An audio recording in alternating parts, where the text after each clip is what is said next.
तो hello guys, कैसे हैं आप सब। आई होप सब अच्छे होंगे एंड मैं भी अच्छा हूं। सो गाइस, अगर आप हमारे रेगुलर वीडियो देखते होंगे तो आप सभी को पता होगा कि फ़िलहाल में कुछ दिन पहले हम लोगों ने डिस्कस किया था बी फार्मा थर्ड ईयर के 6 सेमेस्टर के इम्पॉर्टेंट क्वेश्चन की सीरीज़। ये सारे ही सब्जेक्ट के इम्पॉर्टेंट क्वेश्चन थे जो कि पीसीआई के सिलेबस को एनालाइज करके हमारी टीम ने और हमने इसको मिलकर बनाया था। तो ये उन सारी ही यूनिवर्सिटी के लिए इम्पॉर्टेंट क्वेश्चन थे जो कि पीसीआई के सिलेबस को फॉलो करती हैं। ठीक है, एंड ये सारे इंपॉर्टेंट क्वेश्चन के अब हम लोग सॉल्यूशन कर रहे हैं, जिसमें कि सबसे पहला जो सब्जेक्ट हम लोग ने चूज किया था वो है फार्मास्यूटिकल बायोटेक्नोलॉजी। इसके हम लोग लॉन्ग क्वेश्चंस के आंसर को डिस्कस कर रहे हैं। इसमें ऑलरेडी हमने अपनी फर्स्ट यूनिट के वीडियो लेक्चर्स में सारी चीज़ों को इंपॉर्टेंट क्वेश्चन में डिस्कस कर लिया है एंड साथ ही साथ इसमें हमने अपनी यूनिट सेकंड के भी वीडियो लेक्चर्स अपने इसी यूट्यूब चैनल में प्रोवाइड कर दिए हैं। तो अगर आपने नहीं देखे हैं तो आप डिस्क्रिप्शन बॉक्स में जाके प्लेलिस्ट आपको मिल जाएगी। ठीक है, फार्मास्यूटिकल बायोटेक्नोलॉजी 6 सेमेस्टर से, तो आप वहाँ से जाके सारे ही वीडियो लेक्चर्स को वॉच कर सकते हैं। एंड अगर आपको नोट्स की रिक्वायरमेंट है तो टेलीग्राम चैनल में विजिट कर सकते हैं और वहाँ से पीडीएफ फॉर्म में नोट्स भी आप डाउनलोड कर सकते हैं, same handwritten notes. Okay, and आज हम लोग डिस्कस करने वाले हैं, बल्कि स्टार्ट करने वाले हैं अपनी यूनिट थर्ड। ठीक है, और इसमें हम अपना फर्स्ट क्वेश्चन आज डिस्कस करेंगे, that is explain hybridoma technology, its production, purification and application. Means आज के इस वीडियो लेक्चर्स में आपको डिस्कस करना है कि हाइब्रिडोमा टेक्नोलॉजी क्या होता है। ठीक है, उसका प्रोडक्शन कैसे होता है, प्योरीफिकेशन कैसे होता है और इसका एप्लीकेशन कैसे होता है। बेसिक में अगर इसको हम लोग आज के इस पूरे वीडियो लेक्चर में डिस्कस करेंगे तो एक काफ़ी लेंथी वीडियो बनेगा और हो सकता है कि आप लोग पूरा ना देखें। लेकिन मेरा जो टारगेट है कि इसको अच्छे से टॉपिक को समझाना, इसलिए इसको हम 2 पार्ट में डिवाइड करते हैं। और फर्स्ट जो पार्ट है उसमें आपको हम हाइब्रिडोमा टेक्नोलॉजी और उसके प्रोडक्शन के बारे में आज पढ़ाएंगे। एंड नेक्स्ट इसका पार्ट आएगा, उसमें हम लोग डिस्कस करेंगे हाइब्रिडोमा टेक्नोलॉजी का प्योरीफिकेशन और इसके एप्लीकेशन। ठीक है, तो बेसिकली मैं आज के इस वीडियो लेक्चर में आपको हम पढ़ाने वाले हैं हाइब्रिडोमा टेक्नोलॉजी क्या होती है और उसका प्रोडक्शन क्या होता है। तो चलिए स्टार्ट करते हैं। तो सबसे पहले जानते हैं कि हाइब्रिडोमा टेक्नोलॉजी क्या होती है। So it is use for the production hybrid cells by fusing the beta lymphocytes with tumour myeloma cells. Okay, so इसमें क्या होता है, बेसिकली में आपका हाइब्रिड सेल्स की प्रोडक्शन किया जाता है। ठीक है, प्रोड्यूस करी जाती हैं। इसमें क्या होता है कि आपकी जो बीटा लिम्फोसाइट सेल्स है उसको फ्यूज करके साथ ही साथ आपकी जो ट्यूमर माइलोमा सेल्स हैं उसको भी, मतलब उसको भी एक तरीके से फ्यूज करके इन दोनों को कॉम्बिनेशन के साथ करके आपकी हाइब्रिड सेल्स को बनाया जाता है। ठीक है, आप सभी को पता होगा कि माइलोमा एक तरीके का कैंसर भी होता है। तो यहाँ पे क्या किया जा रहा है, बीटा लिम्फोसाइट सेल्स और विथ ट्यूमर माइलोमा सेल्स को यूज करके आप प्रोड्यूस कर रहे हैं हाइब्रिड सेल्स को। ओके, एंड इसका नेक्स्ट पॉइंट है, this method is for producing large numbers of identical antibodies. मतलब ये जो आपका मेथड है, ठीक है, ये क्या एक large number of identical antibodies बनाने के लिए, उसको प्रोड्यूस करने के लिए यूज़ होता है। ठीक है, and next point, this technology इधर कल्चर इन लेबोरेटरी, ओके, और सब culture using mouse peritoneal cavity. Means ये जो टेक्नोलॉजी है इधर कल्चर लेबोरेटरी में यूज किया जाता है। मतलब कि जो इसमें क्या होता है, जो कल्चर होता है लेबोरेटरी बेस्ड होता है। ठीक है, एंड साथ ही साथ इसमें जो सब कल्चर किया जाता है वो आपका पेरिटोनियल कैविटी ऑफ माउस की यूज करी जाती है। ठीक है, यानी ये माउस में परफॉर्म किया जाता है सब कल्चर और लेबोरेटरी में आपका इसका कल्चर कराया जाता है। ठीक है, अब अगर बात करते हैं कि इसको डिस्कवर किसने किया था, यानी कि हाइब्रिडोमा टेक्नोलॉजी को डिस्कवर करने वाले 2 साइंटिस्ट थे। This one, that is the first scientist name is G Kohlers, okay, and the second is C Milstein. इन्होंने 1975 में डिस्कवर किया था हाइब्रिडोमा टेक्नोलॉजी को। ठीक है, अब बात कर लेते हैं कि इसमें कौन सा प्रिंसिपल बेस्ड होता है, किस प्रिंसिपल पे ये पूरी टेक्नोलॉजी बेस्ड है। तो इसके प्रिंसिपल पे बात करते अगर, तो जो आपका प्रिंसिपल है वो क्या है, myeloma sales use for the hybridoma technology should not synthesis on antibodies. Means इसमें क्या होता है, जो माइलोमा सेल्स हैं बेसिकली यूज करी जा रही हैं आपकी हाइब्रिडोमा टेक्नोलॉजी में। ठीक है, लेकिन ये सिंथेसिस नहीं की जाती ऑन एंटीबॉडीज़, या खुद की एंटीबॉडीज़ के लिए सिंथेसिस नहीं की जाती हैं उसमें। ठीक है, अब बात करते हैं जैसे कि ये कोई आपका एक एंटीजन है। ओके, ये जैसे कोई एंटीजन है, ये आपको एंटीजन के दिख रहे होंगे एपिटोप्स। ठीक है, इस एंटीजन में आपका बीटा सेल्स, इसको थोड़ा सा ऊपर कर लेते हैं ऐसे, ठीक है। इससे क्या है कि जो बीटा सेल्स हैं, ठीक है, मैमल्स बी लिम्फोसाइट्स, ठीक है, इसमें जो आपकी बीटा सेल्स हैं वो एंटीबॉडीज़ इससे आप ले रहे हैं बीटा सेल्स से, और जिसे कि आप आईजी एंटीबॉडीज़ हैं, ठीक है, इसको ले रहे हैं। ये दो टाइप्स की होती हैं, इसमें प्रोड्यूस होती हैं। आपकी एंटीजन से बीटा सेल्स आपने ली और उसी से ही आपकी क्या है एंटीबॉडीज़ बन रही हैं। 2 टाइप्स की एंटीबॉडीज़ बनती हैं। कौन कौन सी? The first one is if producing different types of antibodies called polyclonal antibodies. मतलब कि अगर जो एंटीबॉडीज़ हैं, डिफरेंट टाइप्स की एंटीबॉडीज़ अगर प्रोड्यूस हो रही हैं तो वो आपकी क्या कहलाएंगी? Polyclonal antibodies. ये 2 मार्क्स का क्वेश्चन भी बन जाता है कि व्हाट इज़ पॉलीक्लोनल एंटीबॉडीज़, ठीक है। तो इसको थोड़ा सा देख लेना गूगल करके, ठीक है। एंड इसमें नेक्स्ट जो आपकी एंटीबॉडीज़ बनती है, if producing single types of antibodies called monoclonal antibodies. ये काफ़ी इंपॉर्टेंट क्वेश्चन है, ये भी 2 मार्क्स में पूछा जाता है आपका फार्मास्यूटिकल बायोटेक्नोलॉजी, और साथ ही साथ आपका ये उसमें भी पूछा जाता है क्लोजी में, ठीक है, क्लोजी 3rd में जो आपका क्लोजी सब्जेक्ट है उसमें भी पूछा जाता है, तो 2 मार्क्स में, तो इसको देख लेना, ठीक है। सो अगर देखिए सिंगल टाइप्स की अगर एंटीबॉडीज़ प्रोड्यूस हो रही हैं तो वो आपका मोनोक्लोनल एंटीबॉडीज़ कहलाएगा। अगर डिफरेंट टाइप्स की एंटीबॉडीज़ आपकी बन रही हैं तो पॉलीक्लोनल एंटीबॉडीज़ कहलाएगा, ठीक है। अब बात कर लेते हैं प्रोडक्शन ऑफ मोनोक्लोनल एंटीबॉडीज़ की। प्रोडक्शन कैसे होता है मोनोक्लोनल एंटीबॉडीज़ की? तो बेसिकली इसमें 7 स्टेप्स होते हैं। 7 स्टेप्स में ये बेस्ड होती है आपकी production of monoclonal antibodies. The first one is immunisation, then myeloma cells, ठीक है, देन सेल फ्यूज़न। इसके बाद क्या होता है? 3rd स्टेप जो रहता है आपका सेल फ्यूजन, यानी सेल को फ्यूज़ किया जाता है। Then the 4th step is selection of hybridoma, means आप हाइब्रोमा को सिलेक्ट करते हैं। देन स्क्रीनिंग ऑफ प्रोडक्ट, यानी कि प्रोडक्ट की स्क्रीनिंग करते हैं, यानी कि सीविंग करते हैं, ठीक है। Next cloning and propagation, then characterisation and storage.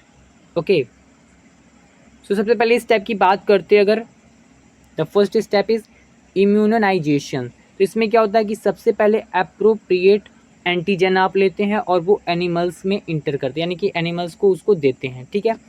After few weeks, यानी कुछ वीक्स के बाद उसको आप देखते हैं कि serum concentration of antibodies are optimum. जो आपकी सीरम कंसनट्रेशन होता है एंटीबॉडीज़ की वो ऑप्टिमम हो जाती है, ओके। एंड उसके बाद आप एनिमल्स को सेक्रीफाइस करते हैं और रिमूव उससे कर लेते हैं एस्प्रीन को। ये देखिए एस्प्रीन को। आई होप आपको इतनी चीज़ें क्लियर हुई होंगी। क्या करते हैं कि सबसे पहले आप एक अप्रोप्रिएट एंटीबॉडीज़ लेंगे, उसको एनिमल्स को देंगे, ठीक है। आफ्टर फ्यू वीक्स जो आपका सीरम होगा कंसनट्रेशन ऑफ एंटीबॉडीज़ वो ऑप्टिमम हो जाएगा, ठीक है। और उसके बाद आपको सेक्रीफाइस करना पड़ेगा एनिमल्स को और रिमूव करेंगे आप एस्प्लीन को, ठीक है। और फिर उसके बाद क्या होगा कि जो मैकेनिकल और एंजाइमेटिक मेथड्स के थ्रू आप क्या करेंगे कि जो बीटा लिम्फोसाइट्स सेल्स होती हैं उसको आप सेपरेट आउट कर लेंगे, ठीक है। देन इसके बाद आपका नेक्स्ट स्टेप आ जाएगा, दैट इज़ माइलोमा सेल्स। इसमें क्या होता है माइलोमा सेल्स में? इसमें होता है mutated myeloma cells through mutation in HGPRT genes. HGPRT genes क्या होता है? हाइपोथैक्सीजीन, ठीक है, ग्वानोसिन फॉस्फोराइबोसिल्स ट्रांसपरेज, ठीक है। ये इसका फुल फॉर्म है पूरा, किसका? HGPRT जीन्स का, ठीक है। इसको बेसिक ये क्या करती हैं बेसिकली इनेबल होती हैं, इनेबल टू प्रोड्यूस एंटीबॉडीज़। ये बेसिकली में जो जीन्स होती हैं इनेबल टू प्रोड्यूस एंटीबॉडीज़, यानी इनेबल हो जाती हैं प्रोड्यूस एंटीबॉडीज़, ठीक है। देन नेक्स्ट स्टेप आ जाता है आपका 3rd सेल फ्यूज़न। इसमें क्या होता है? These lymphocytes are mixed with HGPRT defect myeloma cells by PGE, okay, then hybridoma are formed. Means इसमें क्या हो रहा है कि जो सेल फ्यूज़न है वो परफॉर्म हो रहा है कैसे कि जो आपकी lymphocytes basically mix with HGPRT, इसको HGPRT के साथ जो मिक्स है उसको डिफेक्ट किया जाता है, ठीक है, माइड्रोमा सेल्स से, एंड बाई PGE, किसके द्वारा? PGE के द्वारा, ठीक है। और आपका हाइब्रोमा फॉर्म हो जाता है ये, ठीक है। नेक्स्ट 4th स्टेप आता है that is selection of hybridoma, okay. इसमें क्या हो रहा है, selection of single antibody producing hybrid cells is very important. Okay, means इसमें क्या हो रहा है कि जो आपका हाइब्रोमा सेल्स है उसको कल्चर किया जा रहा है in HAT medium. HAT medium is hypoxanthine aminopterin thymidine. ठीक है, ये इसका पूरा फुल फॉर्म है, देख लेना। ठीक है, इसके बाद इसको ये जो आपकी मीडियम है, this medium only hybridoma cells are grown such as unfused beta lymphocyte fused. Means जो आपका अनफ्यूज्ड बीटा लिम्फोसाइट्स है, ठीक है, और जो फ्यूज्ड बीटा लिम्फोसाइट्स है उन दोनों को मिक्स किया जाता है टुगेदर, मीन्स मिक्स किया जाता है। और जो आपका अनफ्यूज्ड माइलोमा सेल्स है और जो फ्यूज्ड माइलोमा सेल्स है उन दोनों को मिक्स किया जाता है। यानी जो बीटा लिम्फोसाइट जो फ्यूज है और नहीं फ्यूज है उन दोनों को साथ में लिया जाता है, और साथ ही साथ जो माइलोमा सेल्स हैं यानी जो फ्यूज्ड माइलोमा सेल्स और माइलोमा सेल्स हैं उन दोनों को साथ में लिया जाता है, और स्लोली डिस्पियर्स होता है 7 to 10 डेज में ये। ठीक है, हाइब्रिडोमा। देन उसके बाद जो हाइब्रिडोमा आपका एक तरीके से ये बन जाता है, फिर उसके बाद आप स्क्रीनिंग ऑफ प्रोडक्ट करते हैं, यानी प्रोडक्ट की स्क्रीनिंग करते हैं। देखिए कोई भी चीज़ होती है, आप जैसे कि जूस भी होता है तो उसको पीने से पहले आप क्या कर लेते हैं, सीविंग कर लेते हैं, छान लेते हैं, ठीक है, प्योर करने के लिए। तो इसमें क्या है कि इसमें भी एक तरीके की आपकी स्क्रीनिंग की जा रही, मीन्स छाना जा रहा है, सीविंग करी जा रही है प्रोडक्ट की। ठीक है, तो hybridoma must be screened for selection of antibodies of the desired specified। Okay, specificity. ठीक है, स्पेसिफाई बनाने के लिए उसको क्या किया जा रहा है, स्क्रीनिंग करी जा रही है। एलिजा राया, ठीक है, technique use for this purpose. Means ELISA technique और RIA, ठीक है, ये टेक्निक्स, ये दोनों टेक्निक्स का यूज किया जा रहा है for the screening purpose. Okay, in both assays antibodies bind to the specific antigens. ठीक है, इन दोनों ही जो एंटीबॉडीज, इसमें क्या हो रहा है कि जो आपका ये ऐसे है इसमें एंटीबॉडीज बाइंड कर रहे हैं स्पेसिफिक एंटीजन के साथ। ठीक है, और अनबॉन्ड एंटीजन्स वास्ट ऑफ, और उसके बाद जो अनबॉन्ड आपके एंटीजन्स हैं उसको आप बॉस ऑफ कर रहे हो। ठीक है, then hybridoma cells producing desire antibodies can be identified screening. Okay, next point is antibody secreted by the hybrid cells is referred for the monoclonal antibodies। Okay, and इसके बाद आपका लास्ट 6 जो आपका स्टेप बचता है that is cloning and propagation. ठीक है, cloning and propagation, इसमें क्या हो रहा है, इसमें सबसे पहले क्या होता है कि the single hybrid cells producing desire antibodies are isolated and cloned. Mean सबसे पहले इसमें क्या होता है, जो सिंगल हाइब्रिड आपका सेल्स हैं उसको डिजायर एंटीबॉडीज़ के हिसाब से उसको आइसोलेट किया जाता है और उसको क्लोन किया जाता है, मीन मतलब कि उसकी मल्टीफिकेशंस करी जाती है। ठीक है, by 2 techniques, the first one is limiting dilution method and the second one is soft agar method. इन दोनों मेथड के थ्रू। अब लास्ट इसमें जो आपका स्टेप बचता है that is characterisation and storage. Okay, मतलब कि इसमें क्या है, स्टोरेज एक तरीके से प्रॉपर हो रहा है। ठीक है, the monoclonal antibodies are suspected और biochemicals biophysical characterisation for the desire specificity. Monoclonal antibodies are store in freezing point, मतलब कि फ्रीजिंग पॉइंट पे इसको स्टोर किया जाता है, कूल्ड में इसको स्टोर किया जाता है, हीट जगह पे स्टोर नहीं किया जाता है, that means of the freezing point. Okay, and next point is the desired cell lines which responsible for the production of monoclonal antibodies are also freezing in liquid N2। Means जो इसमें क्या होता है, जो आपकी डिजायर सेल लाइन्स होती हैं, ठीक है, जो कि रिस्पॉन्सिबल होते हैं for production of the monoclonal antibodies, मतलब कि मोनोक्लोनल एंटीबॉडीज़ के प्रोडक्शन के लिए जो रिस्पॉन्सिबल होती हैं उसको भी आप फ्रीजिंग करेंगे इन लिक्विड N2। ठीक है, N2 के साथ में।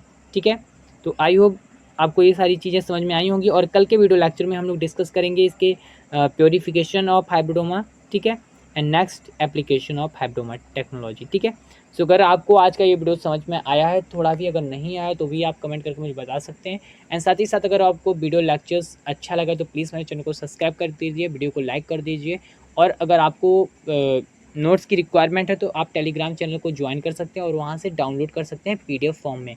और अगर आपने अभी तक सारे वीडियोस नहीं देखे हैं जो कि बहुत इंपॉर्टेंट है आपके एग्ज़ाम पॉइंट ऑफ व्यू से, तो आप जाके हमारे हमने प्लेलिस्ट की आपको लिंक दे दी है डिस्क्रिप्शन बॉक्स में, आप वहाँ से जाके विजिट कर सकते हैं, देख सकते हैं। And thanks for watching this video.